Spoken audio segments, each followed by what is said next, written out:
गोविंद शिल्प घेऊन येत आहे एकूण 80 ट्विन बंगलोचा भव्य दिव्य पंढरपुरातील एकमेव प्रकल्प। आमच्या प्रकल्पाची वैशिष्ट्ये मनाला शांती देणारं महादेवाचं मंदिर, मुख्य रस्ता सुमारे 30 फुटांचा, अंतर्गत रस्ता सुमारे 20 फुटांचा, ग्रामपंचायत योजनेचा प्रत्येक बंगलोजला स्वतंत्र नळ, सांडपाण्याची सुरक्षित विल्हेवाट, सर्व टाइल्स ग्लॉसी आणि नामांकित कंपनीच्या, सर्व स्टेअर, खिडक्या, चौकटी सुपर ब्लॅक ग्रेनाइट, दोन्ही अटॅच बाथरूम पूर्णपणे टाइल्स, पंतप्रधान हर घर नल योजना पूर्णत्वाकडे, bathroom, basin, kitchen, CP fittings हे जगवार कंपनीचे, स्टील वर्क पूर्णपणे जिंदाल कंपनीचे, 1000 लिटर पाण्याची टाकी, 150 लिटर सोलर वॉटर हीटर सोबत वॉटर प्युरिफायर, प्रत्येक बंगलोजला स्वतंत्र पार्किंग, दर्शनीय भाग पूर्णपणे डॅटो टाइल्स, टाटा प्रवेश कंपनीचे आकर्षक भक्कम दरवाजा, फुटी उंचीचे सुरक्षित कंपाऊंड। मग विचार काय करताय? गोविंद शिल्प, पत्ता गट नंबर 95, हॉटेल अंगण शेजारी, टाकळी रोड, पंढरपूर।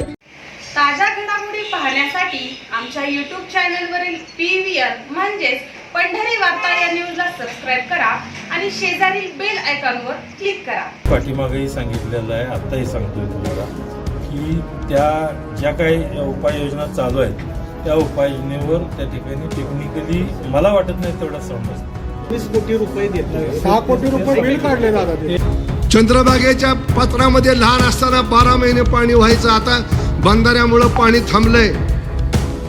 आदरणीय देवेंद्र भाऊनी युनायटेड किंगडमचा एक प्रोजेक्ट आहे, पायलट प्रोजेक्ट आहे, ते लंडनचं त्यांचं पेटेंट आहे, पण त्याचं सुद्धा आता ट्रायल चंद्रभागेच्या पात्रामध्ये सुरू आहे। 30% काम झाले, 70% अजून काम पूर्ण व्हायचंय। आमचा प्रयत्न आहे की आता पाणी काय 12 महिने होऊ शकत नाही आहे, या पाण्याला कसं शुद्ध करता येईल त्याचं काम सुरू आहे। ज्या चंद्रभागा नदीचं वर्णन संत महात्मांनी आपल्या अभंगातून बहिणासा केला आहे, पंढरीत आलेले भाविक ज्या चंद्रभागेत स्थान केल्यानंतर स्वतःला धन्य मानतात, तीर्थ म्हणून 4 थेंब प्रशासन करतात, त्या चंद्रभागा नदीचे सध्याचे बकाल स्वरूप पाहिला तर कुठल्याही भाविकाला अथवा या शहरातील सर्वसामान्य नागरिकाला वेदना झाल्याशिवाय राहणार नाही। आषाढी कार्तिकीच्या तोंडावर प्रशासन मोठा दक्ष असल्याचं आवाहन चंद्रभागा नदी पात्राची साफसफाई करते। मात्र वारी झाली की पुन्हा जैसे ते परिस्थिती या चंद्रभागा नदीची होत असून सगळीकडे दुर्दमी युक्त पाणी, शिवाळे, चिंध्या हेच दृश्य दिसायला लागलंय। तर चंद्रभागा नदीतील पाणी घाणीमुळे काळे भंगार पडल्याचं दिसून येतंय। चंद्रभागा शुद्धीकरणासाठी पंढरपूर नगरपालिकेच्या माध्यमातून सध्या जवळपास 24 कोटी रुपये खर्चाचा सेवर टेक्नॉलॉजीचा प्रकल्प राबवला जातोय।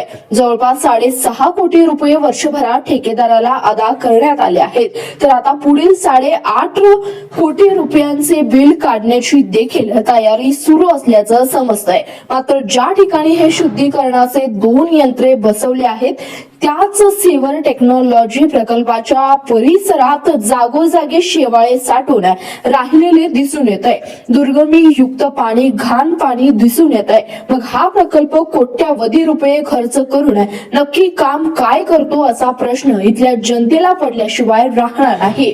वारी झाली की स्वच्छता अभियानाची मोहीम राबवून चमकोगिरी करणारे अनेक नेते दिसून येतात। चंद्रभागा वाळवंटास आणि अधिकारी नेते मंडळी थेट देतात, मात्र वारी झाली की या चंद्रभागेकडे कोणी डोकून नाही पाहत, तयारी नसते। सध्या मार्गशीर्ष महिना सुरू असल्यामुळे पंढरपुरात भाविकांची मोठी वर्दळ सुरू झाली आहे। अशातच आता नाताळच्या सुट्ट्या सुरू झाल्यानंतर दरवर्षी हजारोंच्या संख्येने भाविक पंढरपुरात गर्दी करणार आहेत। मात्र अशा वेळ चंद्रभागेची झालेली बकाल अवस्था न पाहिल्यामुळे हरिभक्त पारायण जोगदंड महाराज संचलित वारकरी शिक्षण संस्थेच्या माध्यमातून या चंद्रभागा नदीचे स्वच्छता अभियान हाती घेण्यात आलंय।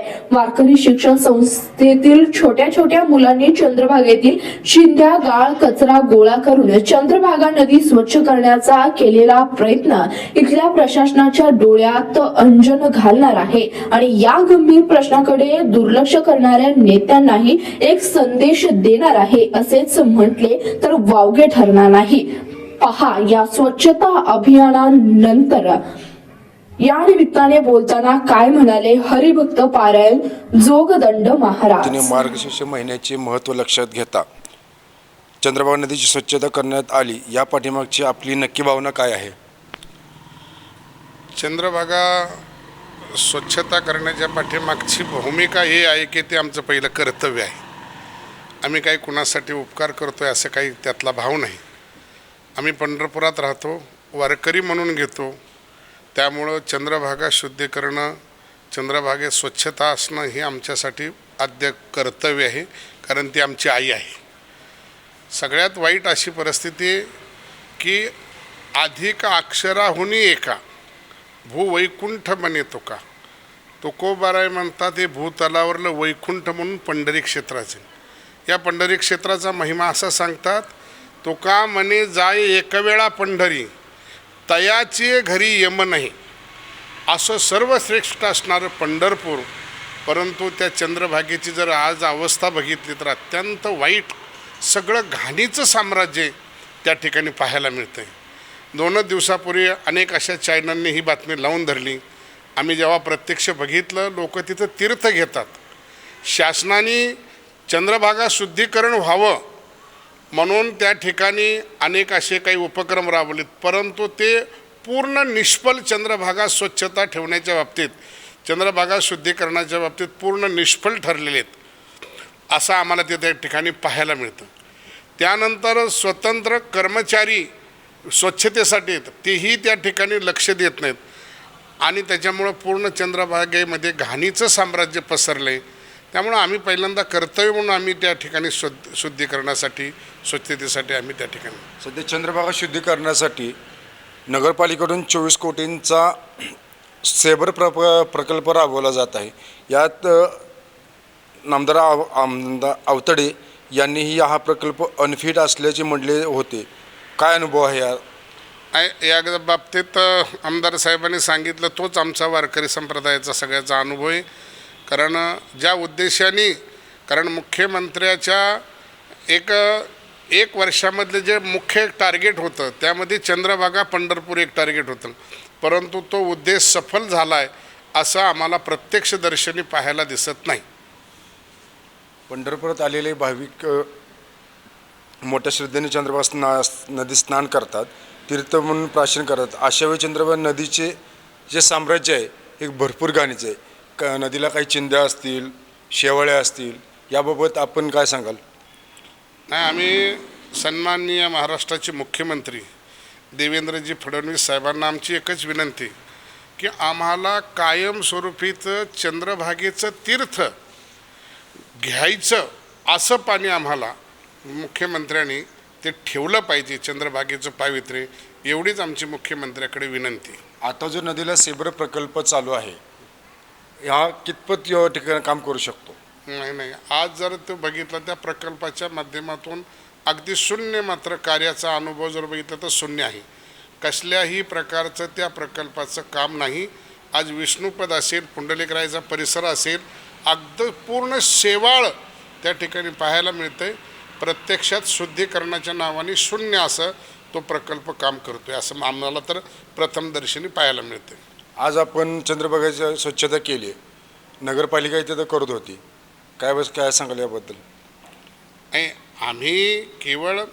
आम्ही जी शुद्धीकरण केलं आहे ते आम्ही केवळ आमचं कर्तव्य म्हणून पहिल्यांदा केलं आहे, परंतु नाम मात्र नगरपालिकेची माणसं तिथं पाहायला मिळत नाहीत. त्या ठिकाणी कचरा उचलताना आम्हाला आजपर्यंतही बघायला दिसले. त्यामुळं नुसत्या नाम मात्र कागदावर हे सगळं रेकॉर्ड चाललं आहे, प्रत्यक्षात कार्यात कुठेही दिसत नाही. धन्यवाद.